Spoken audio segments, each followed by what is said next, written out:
reading a book the other day, and the concept of belief bullets came to the forefront. And the whole, I guess, definition of that was the beliefs that you can hold that will sink you, will actually stop you from succeeding. So it's almost like these thought patterns that are going to hold you back from succeeding. And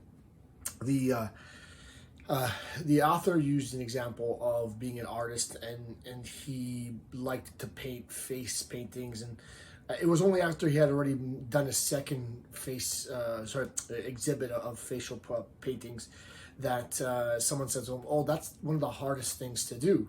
And he said to himself, "Thank God I didn't know that before I started, because who knows if I would have even tried to start painting faces."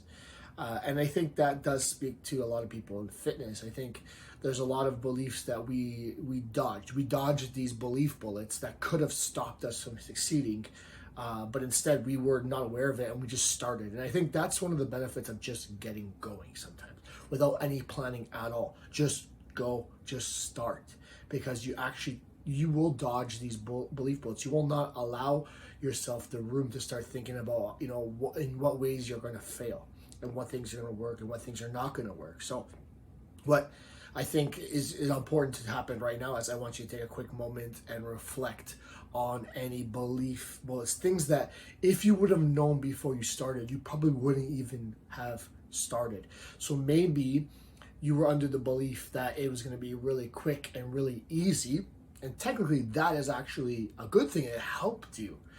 So should you have known that maybe it would have taken about a pound a week, or maybe sometimes slower than that, would you have started, right? So you in a sense dodged a belief bullet because you didn't know that to begin with. You didn't know how hard that was to begin with, and you just went with it, and in that case it played to your advantage, right? So I think there's a lot of areas in our life that this happens, and a lot of times in fitness. So I think there's a moment now to start to reflect on that and how fortunate you might be. At the same time, what are you believing right now that's holding you back?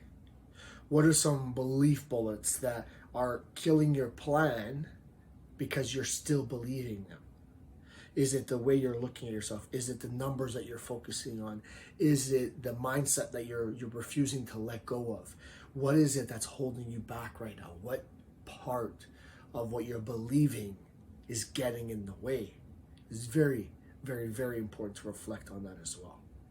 Now, I know there's a lot of belief bullets out there, and I think what I would also suggest as our next step is to start to talk to people around us and try to help shield them from the misbeliefs that a certain thing is the right way, a certain plan is the right plan, that it's going to be a certain way. We want to be able to help shield them from these thought patterns, because that will at least help them get started. And for most people, the hardest part is getting started, and they're busy loading up that gun with all the bad beliefs that they're not even going to start because they're afraid or they've taken on too much damage, right? So here I am one final time. What are the belief bullets that you've dodged? What are some things that if you would have known before, you never would have started in the beginning?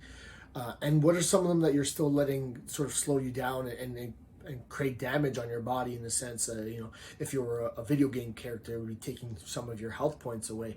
What's holding you back? What beliefs are holding you back from succeeding?